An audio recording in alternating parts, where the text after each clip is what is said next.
déclaration bi mujj bi mu def rek vendredi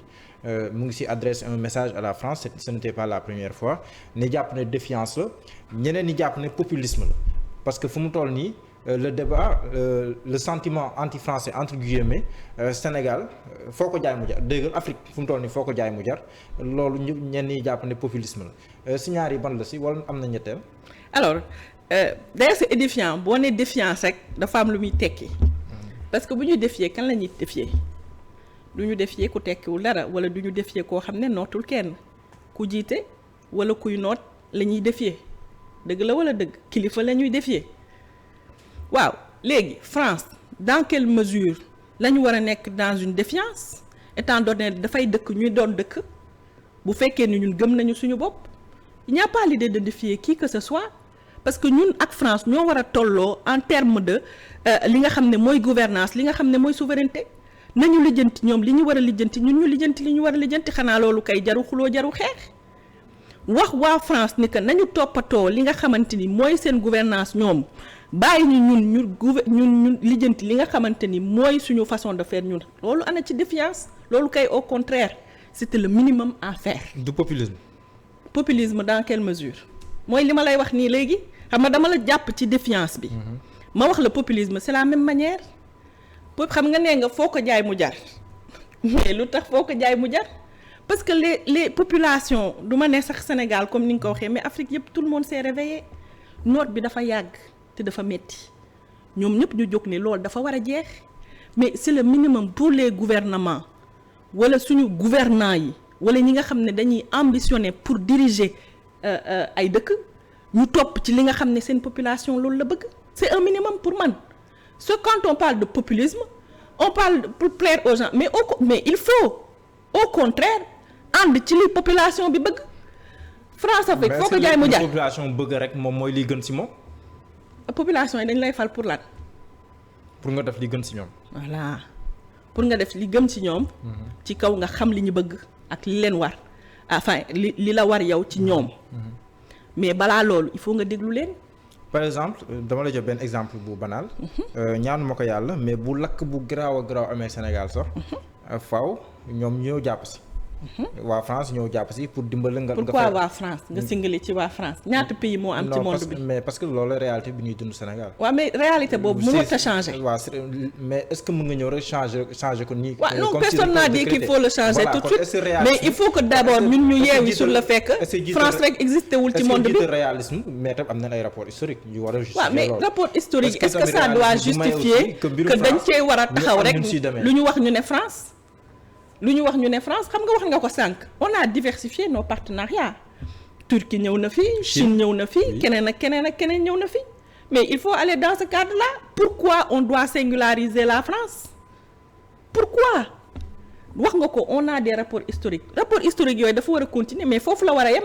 saa bu ñu gisee suñu intérêt pour travailler ak la France dañ cee war a liggéey nag ndax bañuñu kenn ñun suñu intérêt ñun en tant que État suñu intérêt lañ war a xool suñu intérêt fa mu ne foofu la ñuy dem bu dee suñu intérêt ci liggéey ak France la war a nekk on n'aura aucun état d'âme à travailler avec la France. D'accord. suñu intérêt bu nekkul nag ak France nekk feneen waruñu am aussi complexe dem feneen bàyyi France loolu moom mooy wax ji. pour clore ce chapitre nga démissionné Pastef France mu juróon coow lu rëy ñu bari jàppoon ne da nga démissionné sax foofu Pastef coow loolu ñoo ko dundee woon. waaw xam nga am ci betteel nag un peu parce que c'est vrai que.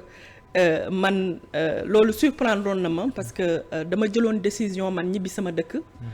pour des projets personnels ak familial mu nekkoon nag loo xam ne ça n'avait presque rien à voir ak politique ma jàppoon ni nag sama respect envers sama parti ak sama frère ak sœur yi nga xam ne ñoom laa fa àndaloon mooy comme ni ko nit ñi di defee di ñibbisi di continuer di laal parce que am nga poste foofu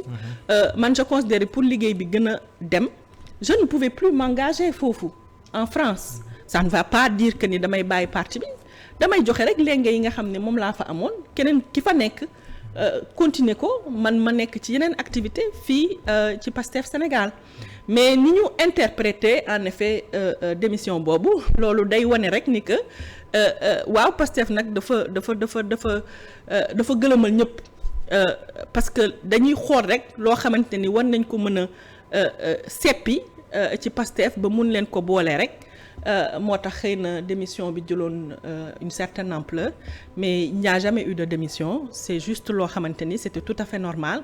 képp kuy dem ba mënatoo wala nga am yeneen engagement par ailleurs li normal mooy nga joxe keneen continuer. mais est-ce que nekkoo leen di surestimer seen bopp boo nee Pastef dafa gëlëmal ñëpp mais bu nekkoon ne loolu la kay seen doole toll na foofu kay kon la moo tax ngeen di sentir le besoin d'être en coalition. ñaata nit ñooy démissionner par jour dans un parti dans le cadre d'une organisation ou quoi que ce soit xam nga man xumbaluma fenn defuma comme suñu xarit yële waa APR nga xam ni ku ci démissionné. parce que dem rek APR am na ku démissionné. waaw loolu laa lay expliqué mais bu nekkee dafa wax ba jooy wax lu ko métti mais ça avait créé du bruit. waaw nit mën nga démissionné te kenn du ko dégg parce que li lay démissionné loo ba ngay dugg est-ce que wax nga ko nit ñi am na loo xam ne noonu nga doxalee woon man ba may dugg c'était une démarche personnelle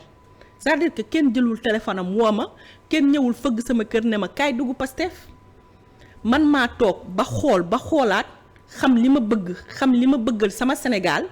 ma ne xam naa nan laa koy defee ma ne maa dugg Pastef kon bu ma fay génne aussi aw ma kenn ku ma koy layoo sama engagement personnel lay doon te du soxla ma dem fenn nag di ko fa wax. d'accord yéen waa Pastef ak Yewwi Askan Wi da ngeen woote patriotisme waaye ndax bokk na ci patriotisme woote luy xaw a nduroog tapage nocturne parce que pendant 10 minutes na nit ñi tëgg na nit ñi klaxonné après ñu gis li nga xam te ne moom moo amoon démb ci mbedd Ndakaaru yi am na sax ñu dépassé les 10 minutes ak tapage nocturne